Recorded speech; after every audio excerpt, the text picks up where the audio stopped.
హరి ఓం everyone. వైశాఖ మాసం ఎండాకాలం ఇచ్చేసింది కదా. వైశాఖ మాసం బాగా ఎండలు. వైశాఖ మాసంలో లక్ష్మీనారాయణకి ఇష్టమైన మాసం వైశాఖ మాసం. వైశాఖ మాసం కాళ్ళు చేతులు కడుక్కున్నా కూడా పుణ్యమేట. వినాయక ఎన్నో చెప్పాలనుకుంటున్నా వినాయక, ఇక్కడ మనసు బాగుండలే, ఏం చెప్పలేకపోతున్నాను. వక్రతుండ మహాకాయ సూర్యకోటి సమప్రభ నిర్విఘ్నం కురు మే దేవ సర్వకార్యేషు సర్వదా.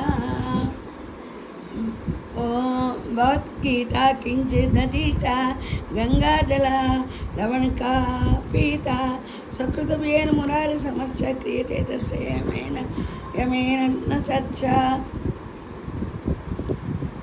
చిన్నప్పుడు మా అమ్మ వాళ్ళు అనేవాళ్ళు యకారం చదువుకుంటే యముడు భయం యమధర్మరాజు భయం ఉండదు అని. మరిట దీంట్లో ఎందుకు చెప్పానంటే భగవద్గీత కించిదతీత, ఎవడు భగవద్గీతను కొంచెమైనా చదువుతాడో, గంగాజల లవణికా పీత, గంగాజలాన్ని కొంచెమైనా ఆశ్రమం చేస్తాడో,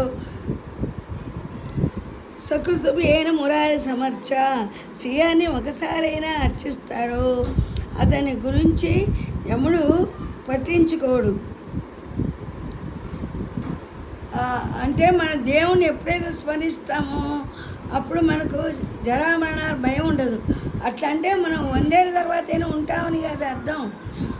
పండు దోస పండు చక్కగా పండగ ఎలా రాలిపోతుందో అప్పుడు చెట్టుకి బాధ ఉండదు, పండుకి బాధ ఉండదు. అలాగా ఉంటామని అర్థము. వినా వెంకటేశం ననాదో ననాద సదా వెంకటేశం స్వరామి స్వరామి. హరే వెంకటేశ ప్రసిద్ధ ప్రసిద్ధ ప్రియం వెంకటేశ ప్రేయచ్చ ప్రేయచ్చ. ఉంటాము శ్రీదేవి.